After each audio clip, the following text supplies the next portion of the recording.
எல்லாருக்கும் வணக்கம். என் சின்ன வயசு நண்பன் பார்த்தீங்கன்னா எனக்கு சந்திக்க வந்திருந்தாங்க. ரொம்ப சந்தோஷமாக இருந்தது. அவங்க கூட பேச சொல்ல பார்த்தீங்கன்னா என்னோட சின்ன வயசு ஞாபகம் எனக்கு வந்துச்சுங்க. அவ்வளோ ஒரு சந்தோஷமாக இந்த மரத்துக்குள்ள உட்காந்து பேச சொல்ல பார்த்தீங்களா.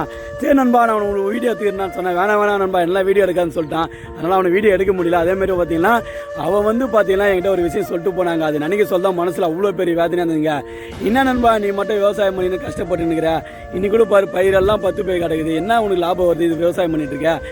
பெசாமி கிளம்பி என்கிட்ட வா நண்பா. நான் பாருங்க ஒரு மாதத்துக்கு 40,000 ரூபாய் சம்பாதிக்கணும் நண்பா கம்பெனியில். நீ அதே கம்பெனியில் சேர்த்து விட்டு பார்த்தீங்கன்னா ஒரு 2-3 வருஷம் நீ ஒரு 40,000 ரூபாய் சம்பாதிப்பா. நீ வீடு வாசலாக கட்டின்னு நல்லா இருப்ப நண்பா. நீ வந்துடுறான்னு சொன்னா மனசு அப்படின்னு விட்டு போயிடுச்சு நண்பா. ஏன் நான் சொல்கிறேன்னா, நான் பார்த்தீங்கன்னா இங்கே அடுத்த தலைமுறைக்கு இந்த விவசாயத்தை கொடுத்துட்டு போக முடியுமா? 4 பேர் பசியை போக்க முடியுமா? 3 வேளை சாப்பாடு எல்லா மக்களும் கரெக்டாக போய் கிடைக்குமான்னு சொல்லிட்டு பார்த்து தான் நான் விவசாயம் முக்கியமாக நான் பார்த்தீங்கன்னா மூலமாக பண்ணிட்டு இருக்கேன்.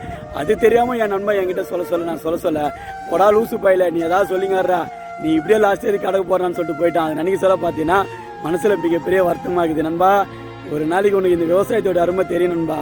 அப்போதான் நீ இந்த விவசாயம், இந்த எங்களை போல விவசாயம் நீ மதிப்புன்னு நினைக்கிறேன் நண்பா.